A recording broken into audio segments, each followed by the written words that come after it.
네, 안녕하세요. 반갑습니다. 이번 시간에는 타락의 동기와 그 경로에 대해서 알아보기로 하겠습니다.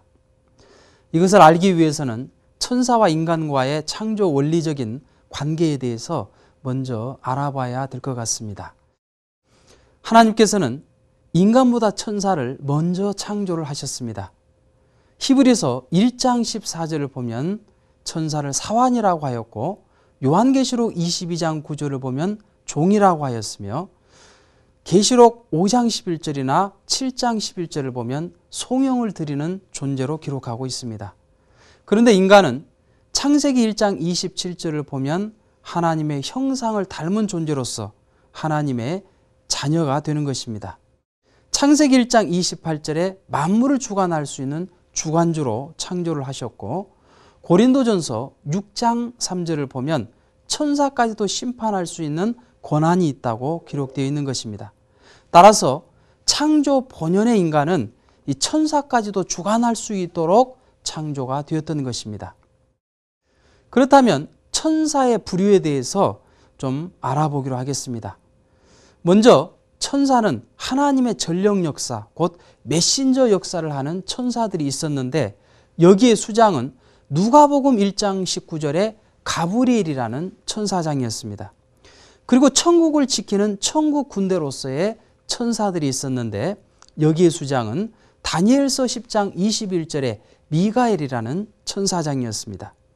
그리고 하나님께 송영을 드리는 천사들이 있었는데, 여기에 수장은 이사야서 14장 12절에 계명성이라고 기록되어 있는 누시엘이라는 천사장이었습니다. 이 세 천사장은 모두 남성 천사장이었던 것입니다. 그런데 이 누시엘은 특별히 하나님 가까이에서 하나님의 사랑을 듬뿍 받고 있는 존재였습니다.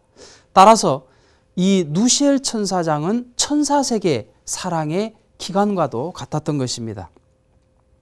그런데 인간이 창조된 후에 하나님의 사랑이 누시엘에게 가는 것보다도 인간에게 더 많은 사랑이 오는 것을 보게 되었을 때, 누시엘은 일종의 사랑의 감소감을 느꼈던 것입니다. 그러면서 시기, 질투, 욕심, 미움, 혈기, 교만 등의 그러한 타락성이 움터나기 시작했던 것입니다. 자, 이곳을 에덴 동산이라고 가정해 보겠습니다. 이 에덴 동산에서 아담과 해와가 무럭무럭 자랍니다. 그러면서 이제 사춘기 때가 되면서 아담은 굉장히 활동적이었기 때문에 산이나 들로 돌아다녔습니다. 저 산 너머에는 뭐가 있지? 저 강 건너에는 뭐가 있지? 그러면서 탐구를 열심히 했던 것입니다. 그리고 해와는 다소곳했기 때문에 이 에덴 동산 주변을 돌아다니면서 지냈던 것이죠. 그러면서 이 나무는 하나님이 어떻게 창조하셨을까? 이 꽃은 어떻게 창조하셨을까? 이 동물들은 어떻게 창조하셨을까? 그러한 궁금증을 가지고 있었던 것입니다. 그런데 그때에 천사장 누시엘이 찾아왔던 것입니다. 곧 천사 세계에서 누렸던 그 사랑을 인간 세계에서도 누려보고자 에덴 동산에 찾아왔던 것입니다. 그러면서 해와를 보니까 해와가 너무나도 아름다웠던 거예요. 하나님의 사랑을 받고 있는 사람은 굉장히 아름답게 보입니다. 그러면서 해와가 궁금해하고 있는 내용을 알고서 그것을 가르쳐 주기 시작합니다. 하나님께서는 이 나무를 이렇게 창조하셨다. 이 꽃을 이렇게 창조하셨다. 그런 것들이 다 맞아 들어가는 거예요. 그러면서 어느 날은 해와가 오솔길을 걸어갈 때 갑자기 새가 파다닥 날아가기도 하고 어떤 짐승이 휙 지나가기도 하니까 놀래가지고 깜짝깜짝 기겁을 했던 것입니다. 거기에 아담이 있었다고 한다면 문제는 없었을 것입니다. 그런데 그 자리에 아담이 없었고 천사장 누시엘이 있었던 겁니다. 그러면서 해와는 놀랄 때마다 천사장 품에 안겼던 거예요. 그러면서 천사장은 그 해와로부터 사랑의 강렬한 자격을 느끼게 되었던 것입니다. 그러면서 이 천사장 누시엘은 이 해와를 내 것으로 취하게 되면 이 만물 세계를 다 내가 취할 수 있겠구나, 그런 생각을 가지게 되었던 것입니다. 이렇게 과분한 욕망이 동기가 되었고, 또 해와는 누시엘의 그 말에 의해서 네가 선악과를 따먹으면 하나님처럼 눈이 밝아진다, 그 꼬임에 넘어가서 때 아닌 때에 때의 것을 바란 것이 서로 상대의 기준을 맺음으로써 불륜한 영적인 정조관계를 맺게 되었던 것입니다. 그럼으로써 사랑으로 일체를 이루고 이 해와는 누시엘의 모든 요소를 받게 되었던 것입니다. 따라서 이 해와는 새로운 지혜를 얻게 되는데 자기의 상대가 누시엘이 아니고 아담이었다는 것을 깨닫게 되는 것입니다. 그러면서 양심의 가책을 느끼면서 공포심을 느끼게 되었던 것입니다.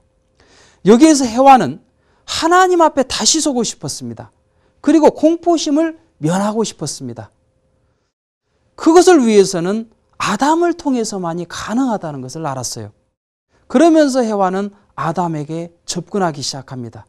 마치 누시엘이 자기를 꼬였던 것처럼 해와도 아담에게 접근해서 꼬이기 시작합니다. 그럼으로써 아담도 거기에 넘어감으로써 비원리적인 사랑을 통해서 아담도 본연의 위치를 떠나게 되었던 것입니다. 따라서 불륜한 육적인 종교관계를 맺음으로써 아담도 누시엘의 모든 요소를 그대로 이어받게 되었던 것입니다. 그러므로 우리 인류도 결국 누시엘의 모든 요소를 상속해서 지금까지 내려오고 있는 것입니다. 이렇게 천사장 누시엘과 해와가 영적인 타락을 하였고, 또 이 해와와 아담이 다시 육적인 타락을 함으로써 우리 인간은 영육 양면의 타락을 하게 되었던 것입니다. 그럼으로써 사탄의 혈통이 지금까지 그대로 내려오게 되었던 것입니다. 따라서 이러한 사탄의 혈통을 잘라버리고 하나님의 혈통으로 접붙임하기 위한 것이 하나님의 복귀 섭리 역사가 되었던 것입니다. 그러면 다음 시간에는 인간 타락의 결과로 어떤 세계가 되었는지에 대해서 알아보기로 하겠습니다. 감사합니다.